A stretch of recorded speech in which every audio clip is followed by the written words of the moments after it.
15ನೇ ತಾರೀಕು ಸ್ವತಂತ್ರ ದಿನಾಚರಣೆ. ನಾನು ಅವತ್ತು ಬಾವುಟ ಏರಿಸಿ ಒಂದು 11:15ಗೆ ನನಗೆ ಮೆಸೇಜ್ ಬಂತು, ಈ ತರ ಅನ್ನೂರಿನಲ್ಲಿ 3 ಜನಕ್ಕೆ ಎನ್ಕೌಂಟರ್ ಆಗಿದೆ ಅಂದಮೇಲೆ ನಾನು ಏನಾಯ್ತು ಅಂತ ವಿಚಾರಿಸಿಕೊಂಡು ನೇರವಾಗಿ ಮೈಸೂರಿಗೆ ಹೋಗಿ ಅಲ್ಲಿ ಕೆಲವೆಲ್ಲ ತಿಳ್ಕೊಂಡಾಗ ಅಲ್ಲಿ ಕೇಳಿದಾಗ ನಾನು ಹೇಳಿದೆ. ಅದಾದ್ಮೇಲೆ ನಾವು ನಾರಾಯಣದಲ್ಲಿ ಇನ್ನೊಬ್ಬನು ತಕ್ಷಣವನು ಅಲ್ಲಿದ್ದ, ಅವನು ವಿಚಾರಿಸ್ತಿ. ಆಗ ಹೇಳಿದೆ, ಅವನೊಂಥರ ಹೇಳಿಕೆ ಕೊಡ್ತಾನೆ, ಇವೊಂಥರ ಹೇಳಿಕೆ ಕೊಡ್ತಾನೆ, ಇವರಿಬ್ಬರದ್ದು ನಂಬಕ್ಕಾಗಲ್ಲ. ನಾವು ನ್ಯಾಯಾಂಗ ವಿಚಾರಣೆಗೆ ಒಳಪಡಿಸ್ತೀವಿ, ಅಲ್ಲಿ ಸತ್ಯಾಸತ್ಯ ಅಂತ ಬಂದ್ಮೇಲೆ ಅದಾದ್ಮೇಲೆ ಏನ್ ಕ್ರಮ ತಕ್ಕೊಳ್ತೀವಿ ಅನ್ನೋ ಮಾತನ್ನ ಹೇಳಿದ್ದೀನಿ ನಾನು. ಹಾಗಂದ್ಬಿಟ್ಟಿಗೆ ಇಬ್ಬರು ಅಲ್ಲಿ ಹೇಳಿಕೆನೂ ಅದೇ ರೀತಿ ಬಂದದ್ದು. ಆಗತ್ತ ಅವ್ರ ಹೆಂಡತಿ ಅಸಮೇಶಕ್ಕೆ ಹೋಗಿದ್ದ ಅಂತಂದ್ರೆ 5 ಗಂಟೆನಾಗ ಅಸಮೇಶಕ್ಕೆ ಹೋಗ್ತಾರೆ ಅಧ್ಯಕ್ಷರೇ, ಎಲ್ಲರೂ ತಿಳ್ಕೋಬೇಕಾಗ್ತದೆ. ನಾವು ಆರ್ಥಿಕ ಆಯೋಗ ಕೊಟ್ಟಿರೋದು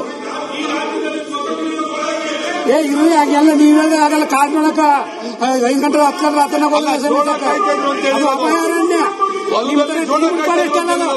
ಅದು ಅಭಯಾರಣ್ಯ ರೀ.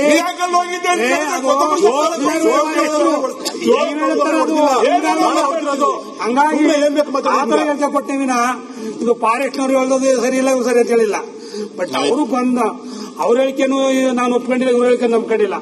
ಬಟ್ ಏನಂತಂದ್ರೆ ಇವತ್ತು ನ್ಯಾಯಾಂಗಕ್ಕೆ ಕೊಟ್ಟಿದ್ದೀವಿ, ತೀರ್ಮಾನ ಆಗಲಿ, ಅಂದ್ಮೇಲೆ ಯಾವಾಗ ಆಗ್ತದ ಮೇಲೆ ಅದ್ರ ಮೇಲೆ ಆಕ್ಷನ್ ತಗೊಳ್ಳೋದಾಗ್ತದೆ. ಸನ್ಮಾನ್ಯ ಅಧ್ಯಕ್ಷರೇ, 15ನೇ ತಾರೀಕು ಸ್ವತಂತ್ರ ದಿನಾಚರಣೆ.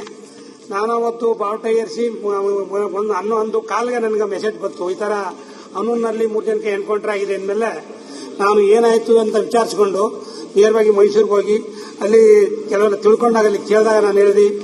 ಅದಾದ್ಮೇಲೆ ನಾವು ನಾರಾಯಣದಲ್ಲಿ ಇನ್ನೊಬ್ಬನು ತಕ್ಷಣವನು ಅಲ್ಲಿದ್ದ, ಅವನು ವಿಚಾರಿಸ್ತಿ. ಆಗ ಹೇಳಿದೆ, ಅವನೊಂಥರ ಹೇಳಿಕೆ ಕೊಡ್ತಾನೆ, ಇವೊಂಥರ ಹೇಳಿಕೆ ಕೊಡ್ತಾನೆ, ಇವರಿಬ್ಬರದ್ದು ನಂಬಕ್ಕಾಗಲ್ಲ. ನಾವು ನ್ಯಾಯಾಂಗ ವಿಚಾರಣೆಗೆ ಒಳಪಡಿಸ್ತೀವಿ, ಅಲ್ಲಿ ಸತ್ಯಾಸತ್ಯ ಅಂತ ಬಂದ್ಮೇಲೆ ಅದಾದ್ಮೇಲೆ ಏನ್ ಕ್ರಮ ತಕ್ಕೊಳ್ತೀವಿ ಅನ್ನೋ ಮಾತನ್ನ ಹೇಳಿದ್ದೀನಿ ನಾನು. ಹಾಗಂದ್ಬಿಟ್ಟಿಗೆ ಇಬ್ಬರು ಅಲ್ಲಿ ಹೇಳಿಕೆನೂ ಅದೇ ರೀತಿ ಬಂದದ್ದು. ಆಗತ್ತ ಅವ್ರ ಹೆಂಡತಿ ಅಸಮೇಶಕ್ಕೆ ಹೋಗಿದ್ದ ಅಂತಂದ್ರೆ 5 ಗಂಟೆನಾಗ ಅಸಮೇಶಕ್ಕೆ ಹೋಗ್ತಾರೆ ಅಧ್ಯಕ್ಷರೇ, ಎಲ್ಲರೂ ತಿಳ್ಕೋಬೇಕಾಗ್ತದೆ. ನಾವು ಆರ್ಥಿಕ ಆಯೋಗ ಕೊಟ್ಟಿರೋದು ಇರುವೆ ಹಾಗೆಲ್ಲ ನೀವು ಹೇಳಿದ್ರೆ ಆಗಲ್ಲ. ಕಾಡ್ ನೋಡಕ 5 ಗಂಟೆ 10 ಗಂಟೆ ರಾತ್ರಿ ಅದು ಅಭಯಾರಣ್ಯ, ಅದು ಅಭಯಾರಣ್ಯ ರೀ.